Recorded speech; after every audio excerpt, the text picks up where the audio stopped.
we are moving along the way of methods and models. We might see a new world record here in a couple of minutes, because no one has ever been able to describe what FRAM is in 20 minutes. Richard Cook once said that doing a FRAM is like, when compared to driving racing cars, it's like driving a Formula One racing car. It's very funny, it's very exciting, but also very difficult. I learned about FRAM not from Eric actually, but from one of his students that he had when he was a professor in Linköping, and she taught FRAM in the course that I attended in patient safety 11 years ago. And then we engaged later on when I came to know about FRAM and also learned to know Eric Holmgren as a person. We invited him to teach us FRAM in Sweden. So most of the slides here are from a course that Eric and I provided on FRAM in Sweden. I won't go into the details of the background or the theoretical background, because you've heard that many times, both in the morning and also here in the afternoon.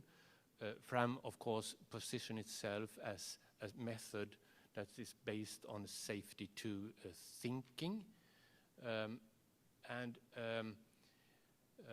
FRAM is then a method that you use to study something that you're interested in for some reason. And with FRAM, you create a model. And that model can then be used to analyze things that has happened as a retrospective event, but it can also be used, the model, as to evaluate risk as something that you do beforehand. But to my experience, FRAM is also a very good method to describe a process, to describe something that you want to design in healthcare or in other businesses as well. FRAM focuses on everyday performance, described rather in terms of functions, not as components. And that's very sort of close to what Kazuo said about a holistic perspective of how things are done or how they work. And you describe your FRAM model with formalized presentations that are called function aspects and couplings, and I will touch on that a bit later. So the functional resonance analysis method, FRAM, is a method then to describe what happened or what may happen. Description focuses, as I said, on functions, and those are the functions that you describe are needed for everyday performance to succeed. And you you specify all these functions with something that's called aspects. And later on when you use FRAM, you focus on the variability of things that happens to see what kind of good things that happen based on variability, but also what bad things might happen. There are some basic principles behind FRAM, and most of these have been described, or these have been described before today. So I just deleted 8 slides to make my presentation a bit shorter, because you don't need them.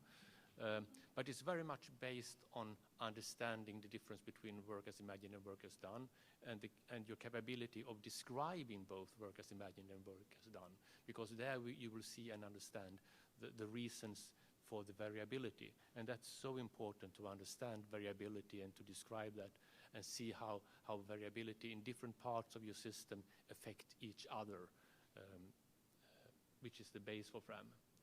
So this is a graphic representation of a function.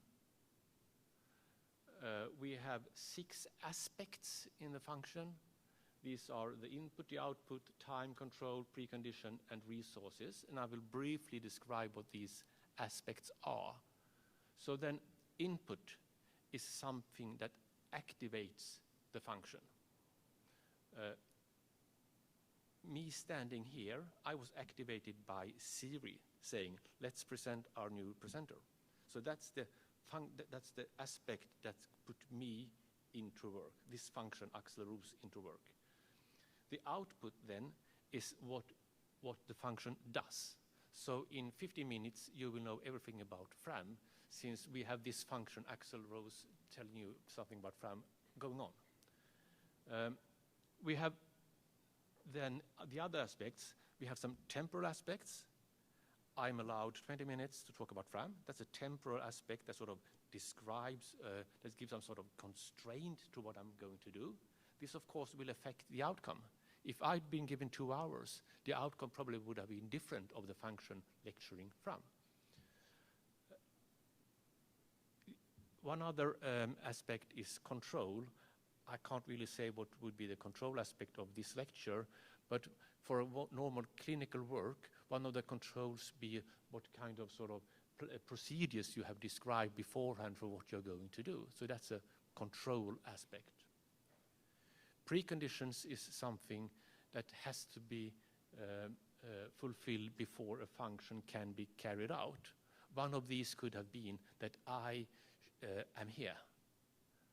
My plane was delayed from Stockholm when I flew over to the US. If that plane hadn't been delayed, but instead crashed in the Atlantic, the precondition of the speaker being here would not have been fulfilled, so then someone else would have sort of taken my place. And then, of course, you need resources, and I myself is, of course, a resource here, so we could discuss, and that's always a discussion where to sort of place these things in different aspects, but resources is something that's needed or consumed by a function as it's activated. Right now, it could be my blood glucose level. That's something that I need to keep alert to lecture. So these are the 6 aspects that you use to describe a FRAM function. I will give an example later. There is very much focus on the output of the functions. The output of the functions is clearly something that connects the one function with another function. I will give you an example of this later, but for example, me standing here giving this lecture is based on a function that Mary designed the program for today. So the output of Mary's work was giving us the schedule where it said Axel Ros FRAM. So that was a function that was done before I came here. So the aspects or the function that eventually ends up in a model, they are based on the connection between the output from the one function to another function. This is from work that we did in Sweden, where we used FRAM to describe work in delivery suits, whatever you call them. Was that right? Yeah, maternity care, labor wards, yeah. And this is the function of assessing a new patient. And the input that starts this function is that the new patient arrives, rings the bell on the door. The output of this function, the outputs were several in this model. They were that the patient was registered, they were that the patient was assessed, and they were also that there was a risk assessment done for this patient. What was needed, and of course there were several other things needed, but what was needed for the assessing of the new patient was to have her history. It was also to have the result of a CTG measurement. We of course needed some sort of staff to do the assessment. And there were of course treatment guidelines for the kind of assessment that was done. So this is one example of one function that's engaged in a maternity ward. And on this slide, you can see how the output of assessing the new patient that brought out as an output that the patient was registered, that was necessary for the one other function in this system at this ward, that was assigning the patient to a room. That could not have been done without the patient having been registered when she arrived. So you describe all these functions that are needed to describe for the work in the field where you have your interest. And then you can come up with this kind of model where you see all these functions coupled together through the connections between the outputs from the different functions to other functions. You are very much interested in understanding the variability of the function. And the variability manifests itself in the outcomes of the function. So why do functions vary? They do that for several reasons. It could be due to variability of the function in itself.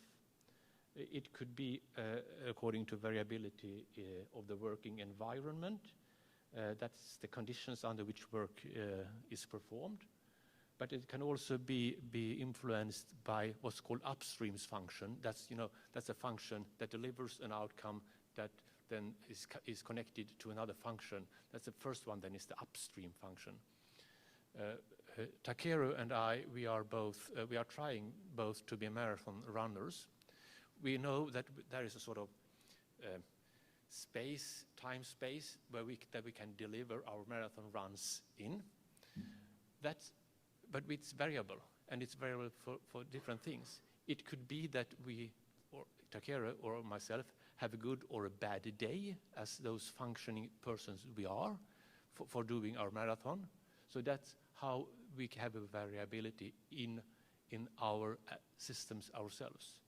But it can also be the working environment. Doing a marathon here today would have been very difficult. It's hot, humid, and windy. So that's something that's sort of around, that's sort of influencing our capabilities. But it can also be an upstream function. It's very important to eat good food the last days before a marathon. So if we had been if we didn't get any food the days before the marathon, we wouldn't have been prepared to do it. So functions vary from different reasons, and sometimes those reasons sort of coalesce into one. So for example, then, in this example from the maternity ward, this is just example. If the CTG-based assessment was wrong, then the assessment of the new patient could be wrong as well. And that could then lead to other things in the system. So you are very interested in when you do the FRAM analysis, when you you create your model, you are very interested in understanding what kind of variability there is in the functions, and all those variabilities can end up in different places in the model, and they can then also lead to variability in other parts of the system or the model. And since this is not linear, this is complex, we can have all these things happening around in the model or in the system that we didn't understand from the start how that could happen. And you visualize this by doing something that's called instantiations. That's this. Now we are into this language issue again. Instantiation is something that happens in an instance. It's a setting. It's something that happens on Friday morning in the middle of the summer when we didn't have enough midwives on duty, and then we had 3 child-giving women ringing the bell on the door at the same time. This is an instance where we want to see what happens in the system. That's not which then will of course not provide the same outcome as it would have been if it was another day in other circumstances. So what we do is then we try to analyze the variability in the system or the model as a whole in different kind of settings.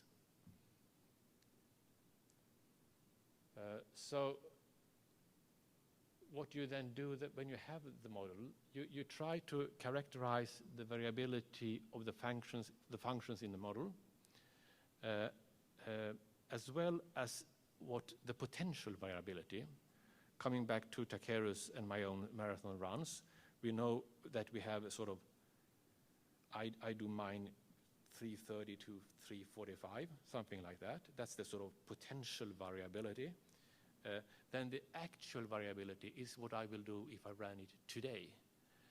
So I can see then sort of how did that match with the frame that I gave myself from the start. And then you try to define how the variability, or according to this language, the functional resonance based on the couplings among the functions and the potential for the functional variability, how that affects the whole system. And based on that, you try to identify how you can either dampen or strengthen the variability to provide a situation which gives you a better outcome that would have been a worse outcome. So identify variability, try to understand how it works in the model as a whole, and then try to understand how you can manage that variability in a good way. I don't know if this was helpful enough, and if it isn't, there are other sources to knowledge about FRAM. There's a book, actually there's several books, but this is the main book. There's a web page, there is a software, and there are also 4 very good videos from the University of York that introduces FRAM. And funny enough, these 4 videos are approximately 20 minutes. So you could have had them instead of me. Thank you.